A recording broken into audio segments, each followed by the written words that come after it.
Hi, my name is Marc Belaiche. I'm president of TorontoJobs.ca. A recent survey in the New York Times said of nearly 500 North American companies that more than half would still go ahead with their internship programs this summer, even with the coronavirus and COVID-19. So here are some tips that you can follow regarding setting up a internship program or a virtual internship program if you're still going ahead with that. Some companies have pushed back the starting date for internships, either needing more time to make it work or perhaps hoping that the lockdowns would end. So depending on your situation, here are some thoughts. So make a decision on what you want to go with. Balance the pros and cons and just make the best decision that you can regarding going ahead or not going ahead. Decide on what the plan is and just move forward with that. Think about whether the program can be delivered 100% virtually, or does it have to be delivered in person, or can it be parts half and half, or portions of it in person and portions of it through video. So have a plan A and plan B. So for example, if you decide to go virtually and then the lockdowns end, say halfway through the internship, what can happen with the internship? Can that be moved to becoming in the office?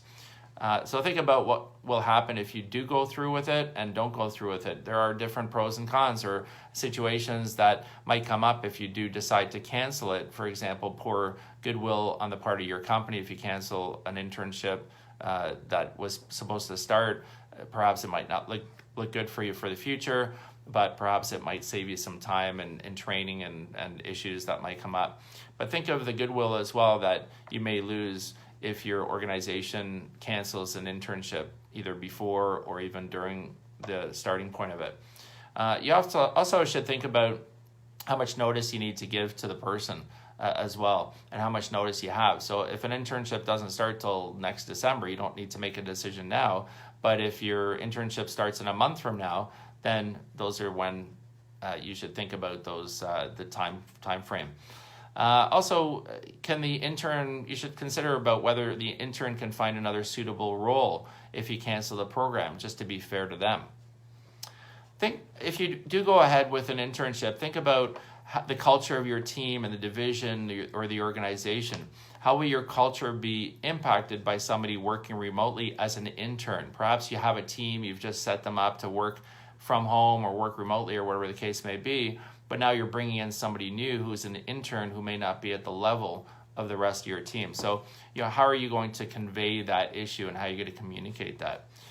Another tip, if you're going to go ahead with an internship program, is to think about having a mentor for the intern, just like you would if it was in person in your office. Even if it's virtual, you can still assign a mentor to that intern. And that also helps them understand where to go for help, him or her. Provide training to your supervisors and managers who will be managing that that person working virtually.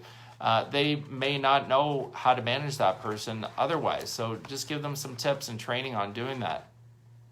Keep the intern warm, especially if you're still on the fence as to whether you're going to go move forward with the internship or not. Make sure to communicate with them regularly. It's always good to have them in your back pocket and for them to know what's going on. When you're getting an intern, plan as if you're having a full-time person. What are the steps that you would normally do? And if it's virtual, you may have to tweak that program, but think of all those steps that you would do for a regular employee that works in your office and how that would change if you had an intern. Make sure that the intern has all the tools and equipment that they need, computers, softwares, phones, etc. Obviously, most interns will have the basic standards that you're going to need, phone, computer, and so on, but you should think about desks and chairs. You may also want to make sure that they have the accounts set up for things like Zoom or whatever the case may be, Microsoft Teams. Some companies have also been providing their employees some kind of spending credit or an allowance or some way of getting chairs or lamps or whatever set up so somebody can work remotely from home as well. Have them watch videos on YouTube as well for training. It can be very helpful to assign them or have them watch some videos. Also think about what are the logistics in providing that training and when that training should take place. Morning, afternoon, evening, how long the training should be. make sure to or think about not having a full day of training just by video. It should be perhaps broken out into smaller pieces. If you can do some of the training in the office, that would probably be ideal while you're keeping social distancing in mind. It would probably be ideal even if it's a few days or an afternoon or a morning. Perhaps it could be a set time over the course of a few weeks or a couple of months. Plan on staying in touch with the intern frequently if they are working from home. Perhaps once a day at the beginning of the day, or perhaps twice a day, once in the morning, once in the afternoon. Have social and team meetings on Zoom so that an intern can get the feel of the division as well, so they're in tune with what's going on in the culture and the people. And make sure that there's a full training program. Don't reduce the amount of training time that is available just because they're working virtually. Perhaps, like I said, the intern can come in to the office part of the time as well to make them feel more that they're part of the organization.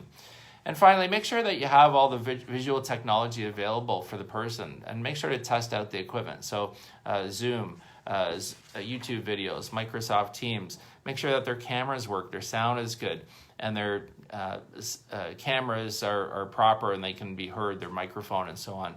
These are all the tips that I think you should do when you're looking to get an intern, whether that person will be visual or virtual, I should say, or whether they're going to be involved with the office, live in the office. So again, my name is Marc Belaiche. I'm president of TorontoJobs.ca. I want to thank you for watching. You can certainly connect with me on LinkedIn if you'd like. Send me a message, and feel free to let me know if there's anything I can help you out with. You can also check out our website at TorontoJobs.ca, where if you are searching for a position, for example, you can post your resume and search and apply to positions. We can also help you if you are looking to hire staff too. And finally, we do have a YouTube channel for TorontoJobs.ca where you can see some of the videos that we posted in the past on different topics, and feel free to leave comments and let me know how you think, and if there's any topics that you'd like to see me talk about, I'd be happy to do that too. So again, my name is Marc Belaiche, president of TorontoJobs.ca. I want to thank you for watching, and have a great day. Stay safe.